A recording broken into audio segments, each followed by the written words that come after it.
Hello दोस्तों, कैसे हो? आशा करता हूँ सभी लोग बढ़िया हो गए। आज की इस वीडियो में हम आपका शांत श्रेणी का इंट्रोडक्शन कराने वाले हैं आपसे, है ना। शांत श्रेणी का इंट्रोडक्शन कराने वाले हैं आपसे, जो आप देखते ही शांत श्रेणी के सवालों को यूं ही सॉल्व कर दोगे। तो देखो, बेसिक तरीका है ना। तो बेसिक तरीके मतलब कि इंट्रोडक्शन बेसिक से होता है ना इंट्रोडक्शन। तो देखो कैसे करते हैं। इसमें आपका होता है समान श्रेणी। तो समान श्रेणी में पहला क्या होता है आपका, व्यापक रूप दिखाते हैं, है ना। तो समान श्रेणी समान एपी एपी है ना, इसका व्यापक रूप।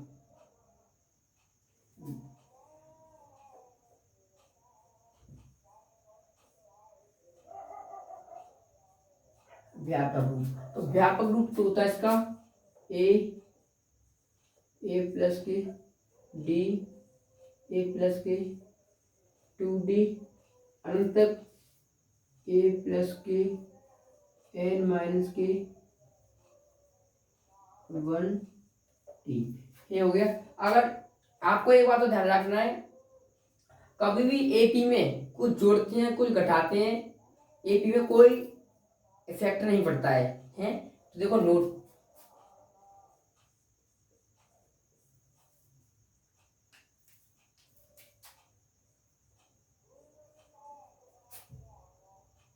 एपी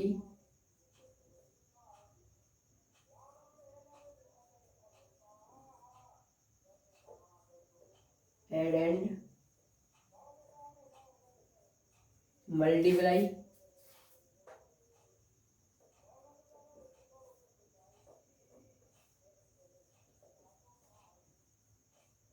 कोई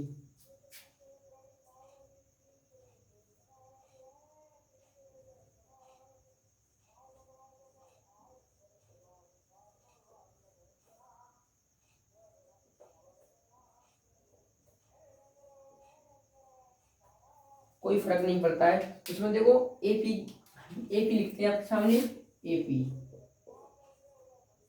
एपी एपी जानते होगे क्या होता है कुछ। एपी जो आपकी श्रेणी, एपी समांतर श्रेणी मतलब है समांतर चलने वाली श्रेणी, है ना। तो देखो लिखते हैं इसमें 2 7 12 17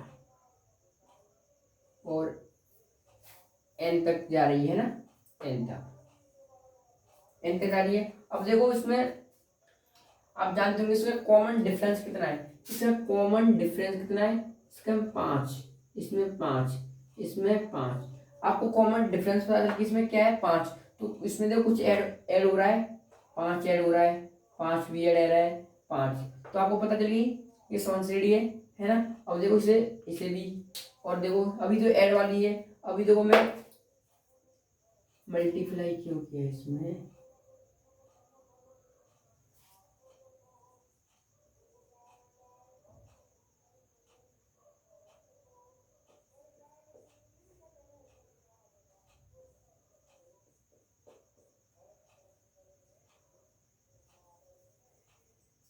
घटाने से कोई फर्क नहीं पड़ता, ऐड करने से और घटाने से कोई फर्क नहीं पड़ता है। अब देखो मैं घटाता हूँ, 17 12 7 2। अब देखो अनंत तक जा रहा है ना, अनंत तक जा रहा है। अब देखो उसमें कुछ माइनस हो रहा है, कितना, 5।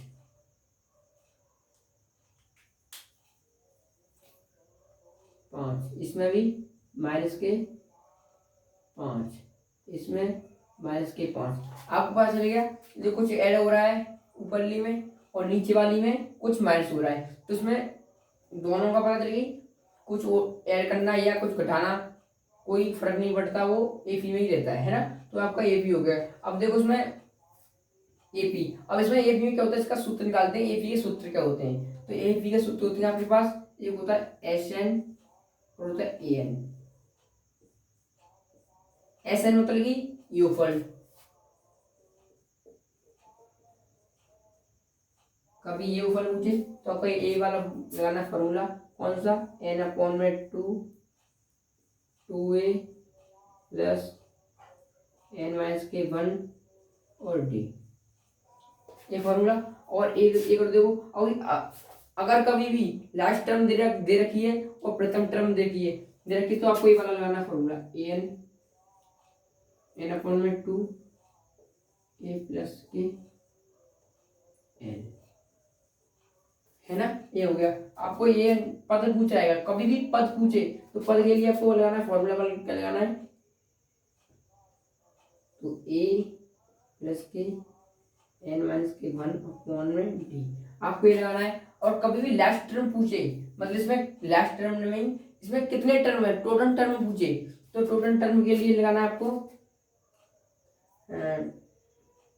क्या बोलते हैं इंग्लिश में, एक बात देखते हैं क्या बोलते हैं इंग्लिश में, term of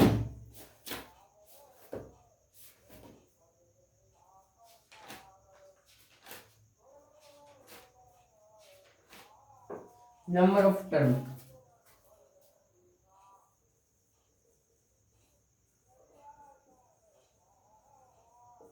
number of term के लिए आपका फॉर्मूला होता है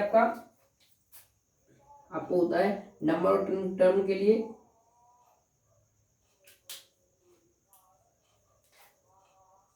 एल माइनस के ए अपॉन में डी माइनस के 1 प्लस के 1, आपका ये नंबर ऑफ टर्म होता है ना।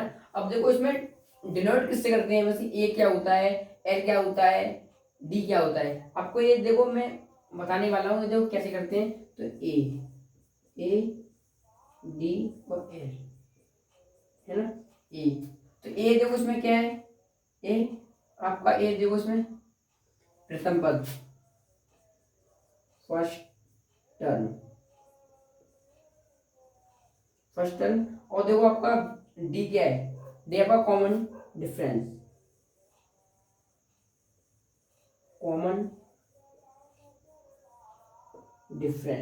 है ना, डिफरेंस। और एल लास्ट टर्म,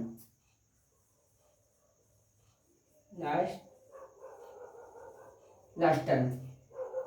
अब देखो मैं इनको शो भी कराता हूँ, है ना, शो कराते हैं। तो फर्स्ट टर्म कौन सा इसमें एपी में 2 और आपका कॉमन डिफरेंस कितना है इसमें 5 का, और लास्ट टर्म कितना है इसमें कोई पता नहीं लास्ट टर्म, तो मैं अपने अंदाज से लिखता हूँ। तो लास्ट टर्म लिखता हूँ इसमें 57, है ना। तो मैंने अपनी खुद लिखा है 57, तो 57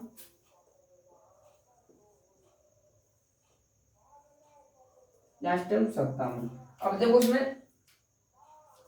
इसमें फॉर्मूले रखते हैं। इसमें पूछ रहा है 57वां टर्म पूछ रहा है, पद पूछ रहा है 57वां पद पूछ रहा है। 57 पद के लिए क्या होता है, ए एन बराबर, तो ए कितना है इसमें लिखते हैं पहले फॉर्मूला 1 ए प्लस एन माइनस के 1 डी, है ना। अब देखो सॉल्व करते हैं, ए बराबर 2 प्लस एन माइनस के 1, आपका कितना होगा डी 5, 2 प्लस 5 एन माइनस के 5 में से 2 गया तो कितना बचेगा 3, तो 5 एन माइनस के 3, ये आपका आंसर होगा कितना आ गया ए एन, आपका इतना आ गया, है ना।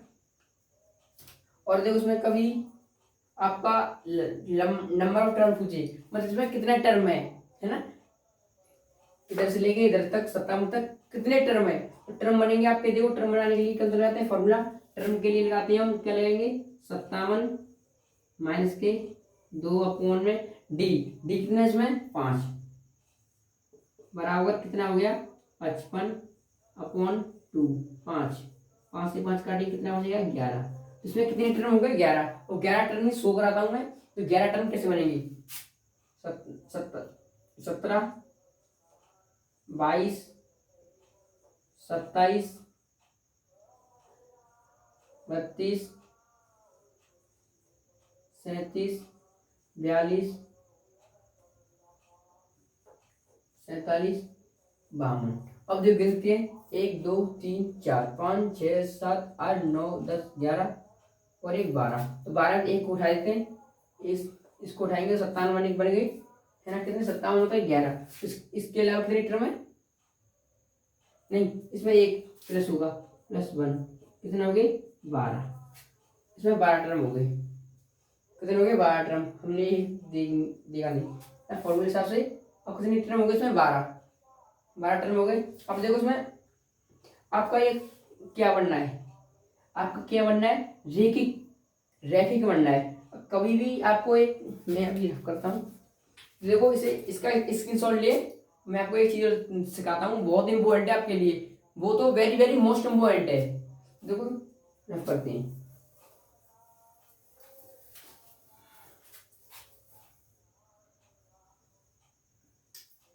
देखो P प्लस Q है ना, P प्लस Q N। अब इसमें पूछेगा कभी इसमें n क्या है ऐसे दे रखा है, कभी ऐसा क्वेश्चन बन जाता है आपका n पूछेगा, इसमें क्या पूछेगा कुछ भी पूछ सकता है ना। तो देखो इसमें अब लिखते हैं, तो a क्या होता है इसमें, a होता है आपका फर्स्ट टर्म। इसमें आप, मैं एग्जांपल में लेता हूँ, देखो मैं लेता हूँ 3 + 7n, मैंने ले लिया। अब पूछे इसमें पूछेगा कभी आपको पूछेगा PIQ में कोई क्वेश्चन बनेगा, इसमें पूछेगा फर्स्ट टर्म कौन सा इसमें है ना। तो फर्स्ट टर्म कौन सा इसका, फर्स्ट टर्म मानते हैं। तो क्या होता है फर्स्ट टर्म के लिए, तो मैं बताता हूँ फर्स्ट टर्म की तरह P और Q को जोड़ लो है ना, Q को जोड़ लो। और D क्या होता है आपका, D होता है N के आगे वाली संख्या Q, Q हो गई। आपको ये बात रखनी है। और ये कौन से, ये भाई क्या है होता है, कभी भी लीनियर इक्वेशन बनती है ना, लीनियर इक्वेशन बनती है तो आपका बनता है एपी में होता है, क्या होता है एपी में रैखिक समीकरण है ना। ये आपका क्या बनना है, रैखिक समीकरण बन रहा है, रैखिक समीकरण बन रहा है ना। तो ये हो गया। अब देखो इसमें निकालते हैं ए और डी, इसमें निकालते हैं ए बराबर कितना होगा, ए बराबर हो गया आपका 10 और डी बराबर हो गया आपका, डी बराबर होगा 7 हो गया। और एक चीज देखो, अगर कभी भी इधर आपका फर्स्ट हो गया, सेकंड में देखते हैं कभी भी जी वाला क्वेश्चन, ऐसा ही क्वेश्चन आपके पास आ जाए P प्लस